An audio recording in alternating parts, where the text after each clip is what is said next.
Welcome back, everyone. We are now officially in the aftermath season, I guess, of the Django, DJ, and TDR bans. I was planning on doing one of these for the bands themselves, but I mean, I was going to say that everybody else got to it first and, you could see all their opinions, but the reality is I also just didn't have time, which considering I usually try and keep these to 5 to 10 minutes, that tells you what kind of week it's been.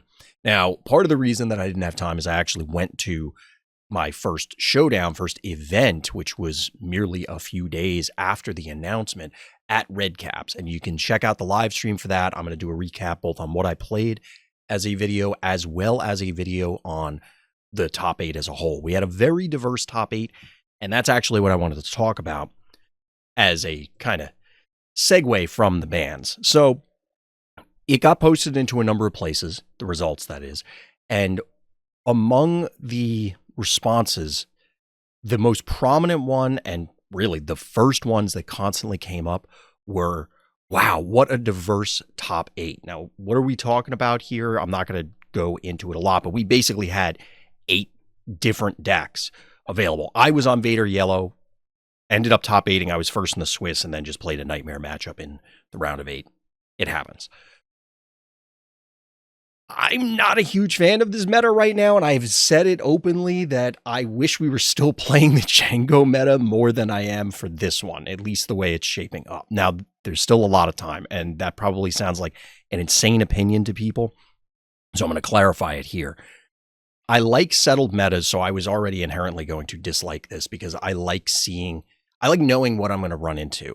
The fact that there are 8 unique decks in the top 8 is actually annoying to me because preparing for things, it's just a crapshoot and you're at the mercy of the matchmaker. So your entire day is going to be decided, or your top 8 matches are going to be decided by the roll of the dice, essentially. And that's not the way I want to play it. And I still feel, because I hated the set 3 meta and I thought the Boba meta was better, noticing a theme here, that I don't want to go in and just have hard rock, paper, scissors, which is something that actually stuck out to me in the ban announcement, that they felt that we did not have a rock, paper, scissors-esque meta and that they wanted to get to that. Now, I do want things to be on an equal playing field. And if we have multiple decks that are viable, that's fine. But the fact that there are 8 different decks isn't an inherent sign that things are healthy. Now, since it's so early, things will eventually weed themselves out and we will ultimately be able to determine what the top dogs are. Realistically, it's not going to be, every event is going to have 8 unique builds. So I'm not really concerned on that front. What my concern is whether we have hard rock, paper, scissors matchups. Can I, as the Vader Yellow player, beat Obi-Wan Green? Yeah, I went 2-1 against it in the top 8 round. Is it likely? No. And it may be really unlikely. And we all have our own opinions of, is a 60-40 matchup fair? Is a 70-30 matchup fair? Is an 80-20 matchup fair? And I can tell you from speaking with a lot of devs, not specifically the SWU devs, but devs over time, over the years, most of the devs are comfortable with 70-30s and maybe more egregious than that, where it's just like, hey, this is a card game. That's how it works. I am not. I actually can't stand that personally. And I want things to all be 50-50, but I understand in order to have interesting cards, you inherently introduce these really disparate matchups. And that's the way it works, especially given the economic model of current card games. If you were to release box sets, boxed card games, you can do this much more readily, where you can just have really unique stuff, really different stuff, but also have it even because you're not anticipating, a few months from now, I got to infuse 200, 300, 400 more cards. And then 3 or 4 months after that, I got to do the same thing. And then again and again, because of the economic model that is chosen for card games. It's not a coincidence that it is simultaneously the most common one and the most profitable one. That's a totally different discussion, but I'm just putting it out there. So coming back to the event itself, there were a lot of interesting things.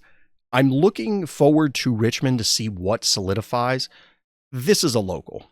This is a showdown. I'm going to repeat this in the video.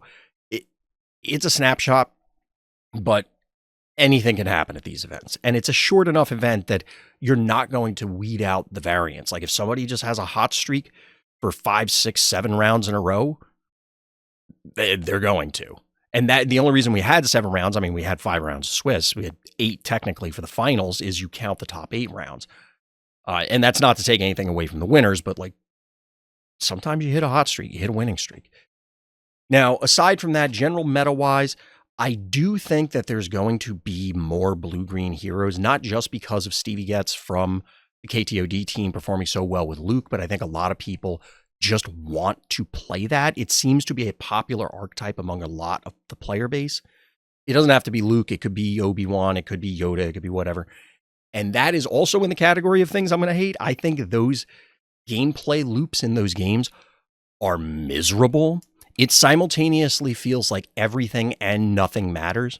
Like I walked away from board states like we're streaming the games yesterday and I walked away because I went to go do something. Like I think I went to get water or I went to the restroom or something like that. I come back and like nothing changed. It's been like 30 turns. Nothing has happened because there's a gazillion restore on the board.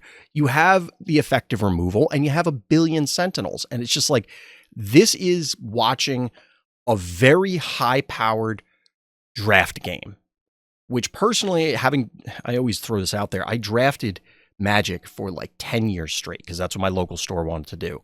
And I am so sick of draft. I never want to play another limited format ever. I'll prefer draft over sealed, but I never want to play limited again because it is, to me, it's very boring. The interactions don't do anything. It's very numbers based and it kind of simplifies everything down to a vanilla state and makes the interactions less interesting most of the time. There are draft formats that are exceptions. And I think that's what happens in a lot of these.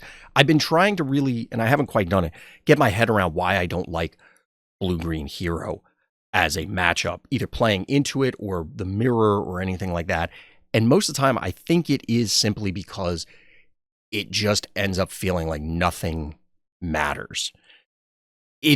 That's not true because clearly if you make the wrong decisions, your opponent will be able to build a board state, but it is just so grindy that it doesn't feel fun or engaging to play or watch. And I know other people are going to have other opinions about that, but I do expect that it's going to come back. Is it going to take over? I don't know. I'm not quite sure what its matchup into, say, Quinlan is. It seemed to put up a decent fight against Han Yellow, which is something that with DJ previously, a lot of these decks would have gotten cooked because Cunning bounces just about everything you have until Luke. You take a billion damage, and then if you ever get bozoed, you just kind of lose because you'll never deploy. Now, without the threat of DJ, this stuff might be a thing, and like this is why I'm getting concerned, because as unfun as DJ was, I personally felt that it suppressed more unfun things. And this is why I've been saying locally when I talk to people or when I'm streaming that I think the bands had to cut deeper if they were going to do it. Allegedly, they're supposed to be having, quote unquote, set 1 power level from here on out. So hopefully there'll be more introduced things. But we'll see how this plays into Richmond and into the planetary qualifiers. I'm curious what everybody else's feeling is as you're diving into this initial foray into the format, since we essentially just got a new set release, because a whole bunch of cards, maybe hundreds of cards over the last 4 sets, are now way more playable than they were now that TDR, Django, and DJ are gone. I will add just real quick that I have been saying for a while that I thought TDR was a problem. FFG kind of agreed. And I think it was a shock to a lot of players that it got the axe because, oh, well, it hurts these other decks. You need to think of bans, and I know it's suspension, but it's bans, because you can unban something that's happened. They only call it suspension because they didn't want people to freak out. You have to think of them in terms of the health of the game overall, and the health of the game from the perspective of the lowest informed player, the person who has no clue, and they showed up last week, in April of 2025 with Boba 1. That they're super uninformed. Bans are way simpler than all these errata changes like I talked about last time, or rules changes, things like that. That's why they're avoiding them.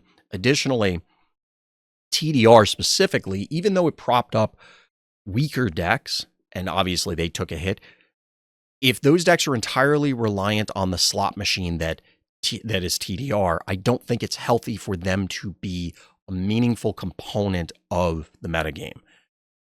It's just a huge feels bad moment, and it makes the person who is low uninformed player or the low information player, it feels terrible to get blown out by that. And you can make the counter argument of what Magic does for Mana Screw. Oh, well, it lets weaker players beat better players. That only goes so far. And I've never really agreed with that for Magic. I certainly don't agree with it here. I'd rather have consistent games that you can expect what's happening and it's not a crapshoot. And if these decks are not strong enough to stand up without what is clearly an overpowered card, something that is outside of the design rubric, the design economy, the card economy, then it's got to go. These were probably this is the bare minimum they could have done. I personally would have liked to have seen more if they were going to do it, but I think this is acceptable and we'll see where it goes. But this has gone a little long. That's going to do it for this time. So as always, everybody, thank you for listening. Thank you for watching, and tune in next time for more Random Thoughts.